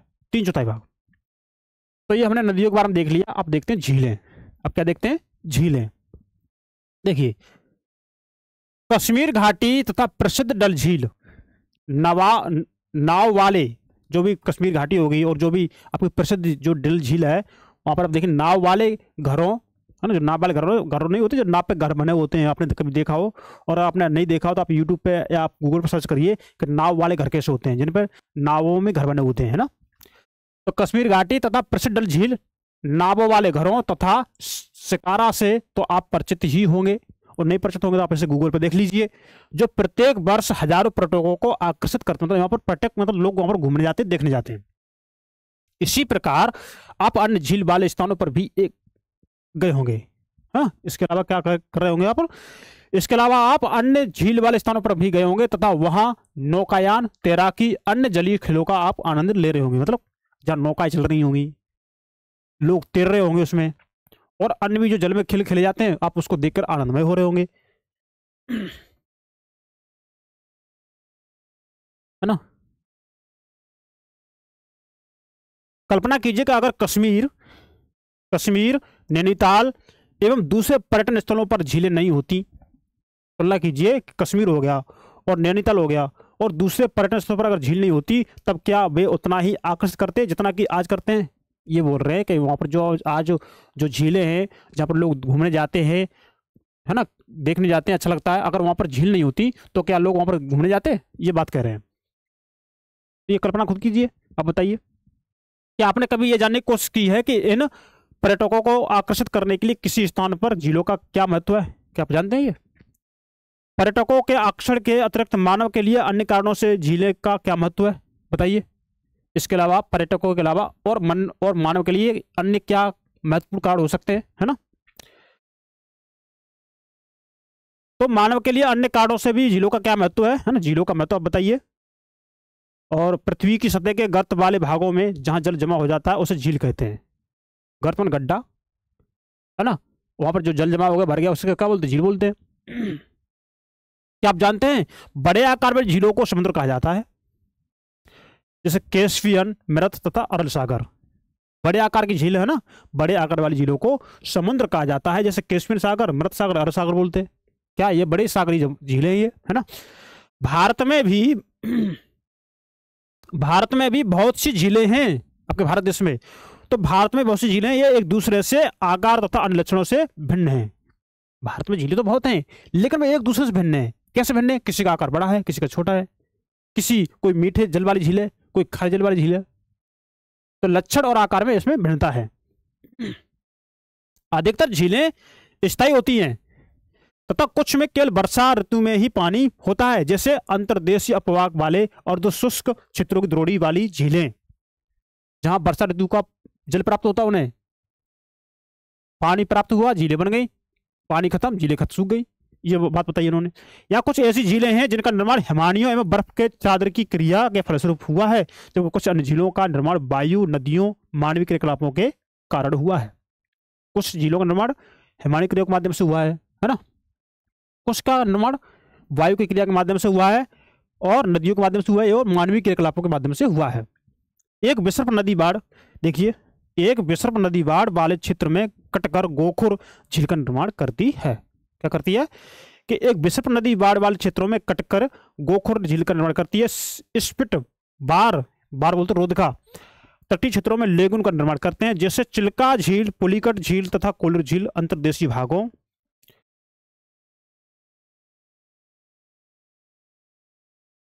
भागों वाले झीलें कभी कभी मौसमी होती हैं, है ना। अंतर्देशीय वाली जो झीलें होती है वो कभी कभी क्या होती है, मौसमी होती हैं। उदाहरण के लिए राजस्थान की सांबर झील आप देखेंगे, जो एक लवण जल वाली झील है। कैसी? लवण जल वाली, उसका जल कैसा है? नमकीन है, खारा है। इसके जल का उपयोग नमक के निर्माण के लिए किया जाता है ना। अब इसमें थोड़ा आप देख लेंगे इस चित्र को। यह क्या है? ये लोकताक झील है। देखिए, क्या आपको ये थोड़ा देखने में मनमोहक नहीं लग रही? देखिए कितना तो अच्छी लग रही है देखने में, हाँ? ही प्रकृति की सुंदरता देखेंगे ना, तो वह आपके मन मस्तिष्क को थोड़ा आकर्षित कर लेती है ना। मीठे पानी की अधिकांश झीलें हिमालय क्षेत्र में हैं। मीठे पानी की जो अधिकांश झीलें कहाँ पर हैं? तो मीठे पानी की अधिकांश झीलें हिमालय क्षेत्र में हैं। क्यों है? वहाँ पर जो हिमालय है, हिमालय पर जो भी हिमानी की जो बर्फ है वो पिघल जाती है। पानी कैसा है? नमक तो है नहीं उसमें, तो वो जब आके नीचे पिघल के जब पानी बह करके आता है तो वो क्या करता है? वो मीठे पानी की झीलें बन जाती हैं नदियों के माध्यम से, है ना। दूसरे शब्दों में ये तब बनी जब हिमानियों ने या कोई द्रोणी गहरी बनाई, है ना। हिमानियों ने या फिर कोई द्रोणी गहरी बनाई जो बाद में हिम पिघलने से भर गई, या किसी क्षेत्र में सलाव अथवा मिट्टी से हिमानी मार्ग बन गए। इसके विपरीत जम्मू कश्मीर की बुलर झील भूगर्भीय क्रियाओं से बनी है। यह भारत की सबसे बड़ी मीठे पानी की झील है ना। भूगर्भ क्रिया क्या हो गई? मतलब मान चलो कोई भ्रंशन हो गया, जमीन नीचे धस गई, भूगर्भ क्रिया हो गई, और उसमें आगे पानी जमा हो गया, है ना।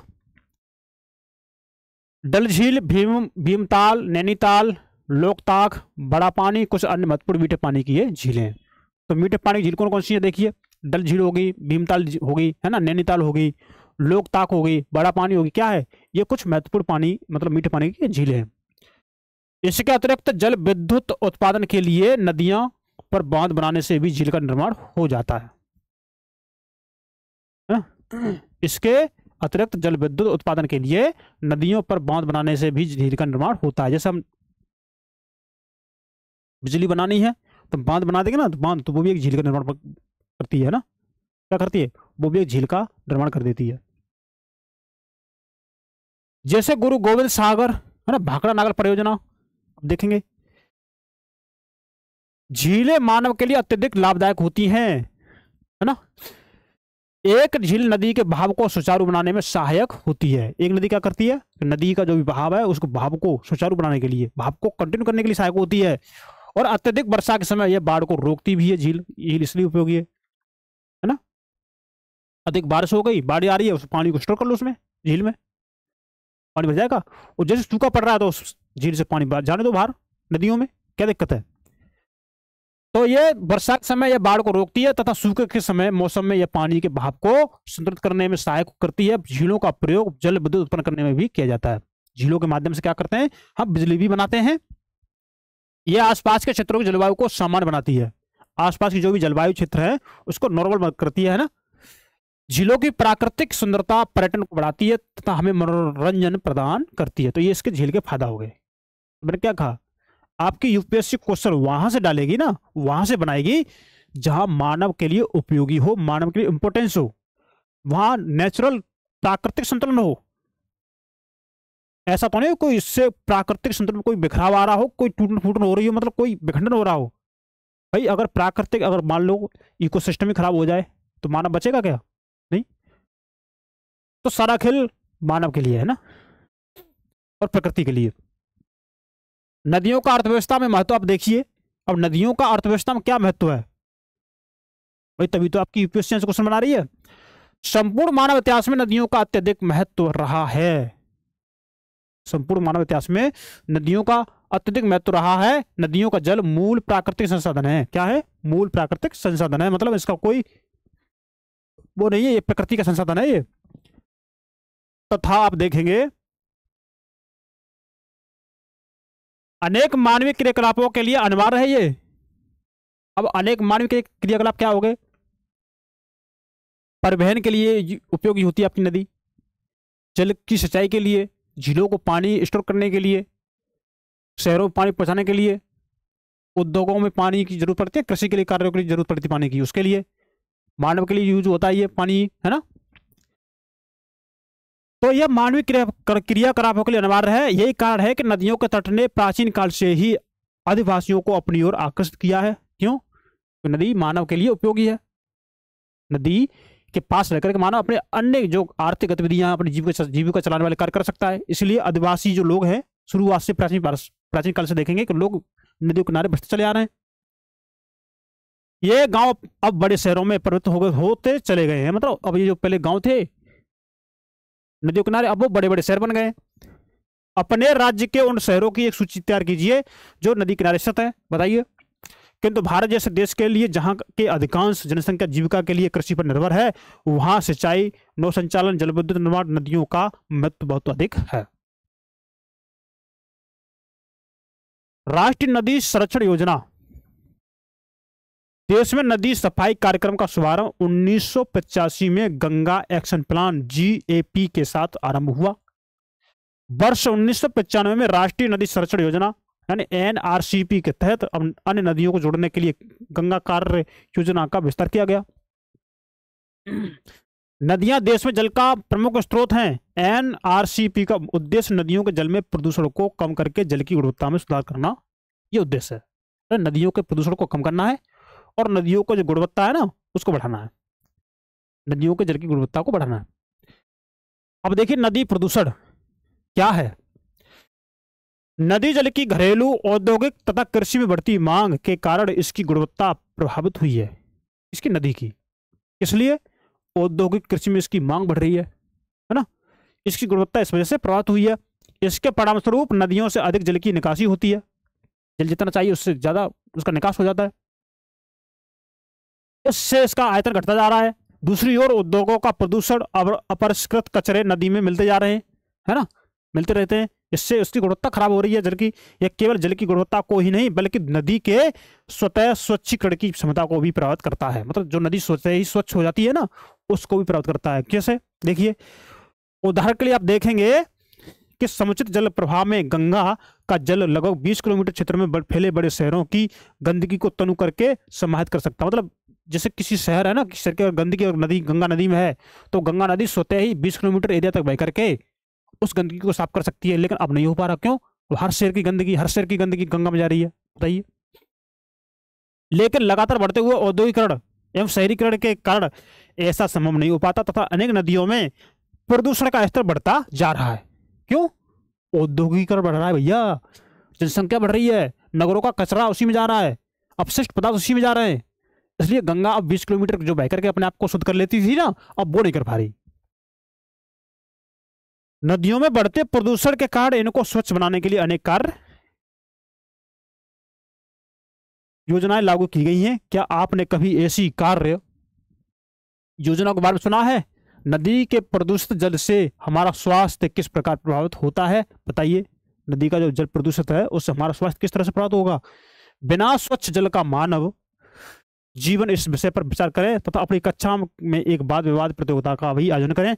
और भाई साहब आज की ये क्लास हम यहीं रखते हैं। आपका चैप्टर आज का फिनिश हो गया और आप खुद इमेजिन कीजिए कि आपका ये टॉपिक कितना इंपॉर्टेंट था, कितना यूजफुल था आपकी एग्जाम के लिए, है ना। विचार कीजिए, आपने इसकी बेसिक अंडरस्टैंडिंग आपने यहाँ से कर ली होगी। अब इसका जो भी आगे जो चैप्टर होगा आप इसको पढ़ेंगे तो आपको इतना कठिन नहीं लगेगा। मैंने क्या कहा, सारी इसमें रामायण लिखी होती है, कॉन्सेप्ट कुछ और ही होते हैं। एक कॉन्सेप्ट को भर भर पढ़ने लिख देते हैं, ये बस उन्हीं कॉन्सेप्ट को समझना है। और उसमें थोड़े बहुत कुछ फैक्ट होते हैं। फैक्ट क्या है वो मैंने आपको बता दिए, उनको थोड़ा लिस्ट बना लीजिए और उनको बार बार नजर डालिए, बस काम हो जाएगा। तो आज के लिए हम इतना रखते हैं और आपसे हमारी रिक्वेस्ट है कि आप हमारे इस नंदिनी IAS के यूट्यूब चैनल को सब्सक्राइब करें, वीडियो को लाइक करें, दोस्तों को शेयर कर दीजिए इसको, जिससे वीडियो की रीच पहुंचे और आपकी जो यूपीएससी की जो एग्जाम है उसके लिए हम बेस्ट टू बेस्ट कंटेंट दे सकें। और जो भी आपके मन में डाउट हो, जो भी आपकी क्वेरी हो, प्लीज़ आप कमेंट बॉक्स में लिखिए और हम तक पहुँचाइए, हम उसका रिप्लाई करेंगे। आप जिस तरह की क्लास चाहते हैं, क्या चाहते हैं हमसे, क्या आपकी उम्मीद है, आप उसको लिखिए, है ना, क्योंकि हम आपके लिए बेहतर करना चाहते हैं और हमें आपके विचार भी हमको थोड़े चाहिए, है ना, आपके विचार भी हमको चाहिए। तो आज के लिए हम इतना रखते हैं, मिलते हैं नेक्स्ट क्लास में।